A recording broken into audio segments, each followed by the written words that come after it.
What happens when Disney's so desperate that it jumps at anything to try and change the story?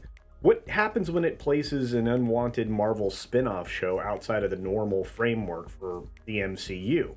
And what other skeleton is Disney actually trying to hide with this particular show? Folks, Disney's move with Echo is nothing short of Marvel's floundering desperation at this point. They've literally exposed their rinse and repeat strategy with all the Marvel shows that we've seen so far, and Echo is set in a universe that we're familiar with. And yet, it's going to use other characters, skill set, and backstory. Echo is actually set in a universe that we're somewhat familiar with, and it uses another character's ability set, but it mixes up the backstory just enough that some people aren't going to catch it. Well, probably most people.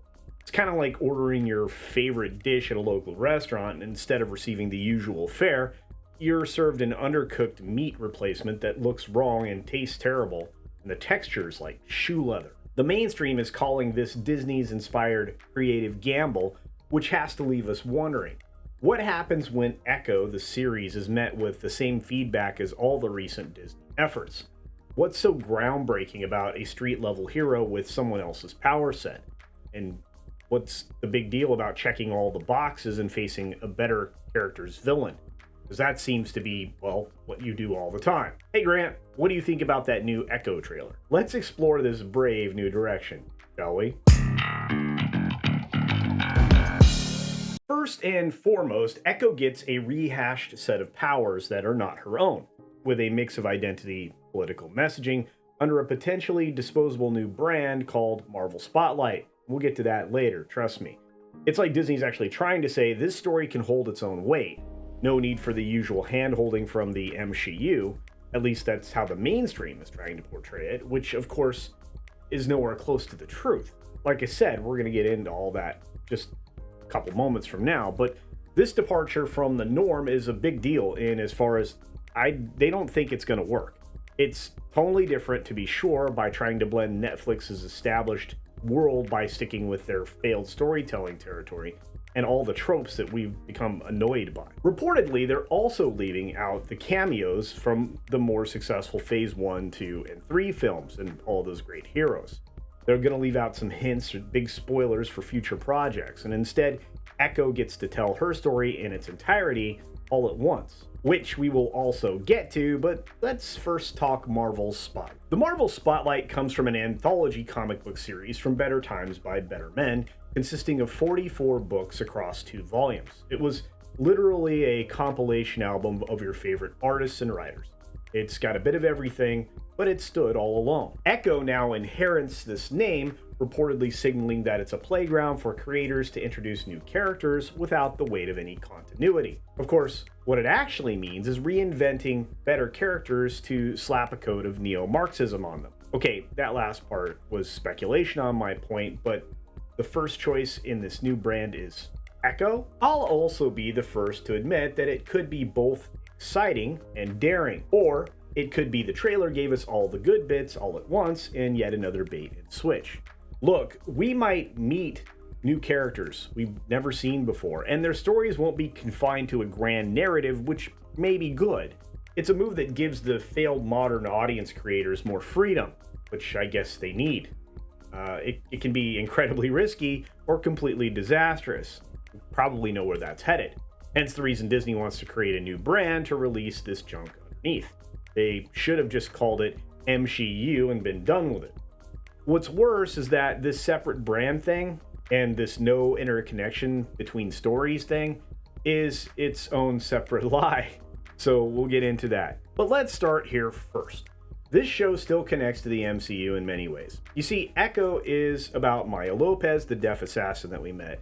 Hawkeye, just in case you didn't watch that show, which I don't know that a lot of people did. Plus Vincent D'Onofrio, that's how you say his name, is back to playing Kingpin from Netflix series Daredevil. It's widely reported that he's going to be making an appearance, but he's listed in 5 different episodes. And while I'm primarily concerned that this is not going to be as interesting as the trailer that we've seen, I mean, what if all the Fisk action was shown in that trailer with a few dialogue bits that are mixed in here and there? Will it still be worth it? Of course, where there is Fisk, you've got to have Daredevil played by Charlie Cox, which you do. He's also in supposedly all 5 episodes.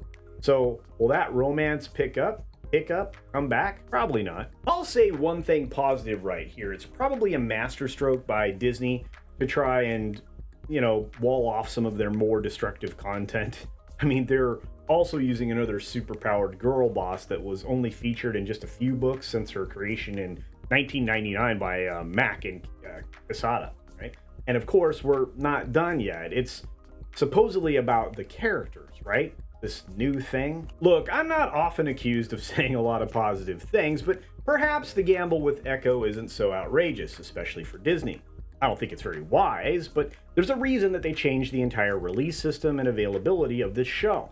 Disney's definitely on the record saying, let's keep experimenting, and for them, why not? I mean, nothing they've done recently has been particularly good, but they just keep doubling down. Maybe this is a change. And of course, here's the kicker. By placing Echo underneath the Marvel Spotlight brand and dropping it simultaneously on Hulu and Disney Minus, Disney is testing the waters and trying to create some fake buzz around the show that, well, nobody was asking for. They can claim that they're aiming at a more adult audience with all that violence and, well, obviously the change in tone. The TVMA rating is a first, to be sure, but they're literally creating a laundry list of excuses if things go sideways, which is what I think is going to happen. They also have a whole new label that they can try to use to isolate some content. It's like a safety net without potential future damage to their MCU brand. It seems like we're going to have more questions than answers for situations like this. And really, can the show stand on its own? Or will we love it as much as we did the original Daredevil? Or I guess some people liked Hawkeye? I don't know. One thing's certain, Disney's Echo is a leap into the unknown that will, well, be easily identifiable by us as to what it's going to be by the end of episode 1. I mean, is there an audience for Marvel stories without familiar threads? That's a real question. And what are we going to find out? Because that's important when you're looking at a show with 5 episodes. Look, a few questions remain here. Is the same identity politics leap on Echo a risk worth taking? What will more modern audience-oriented rot bring to a dying Marvel universe? And most importantly, will anybody embrace this change? And will it even matter? Or will anybody care? Your thoughts are as good as mine here, so let's talk about it down in the comments section below. And as always, be sure to take care of yourself, take care of others, and until next time, see ya!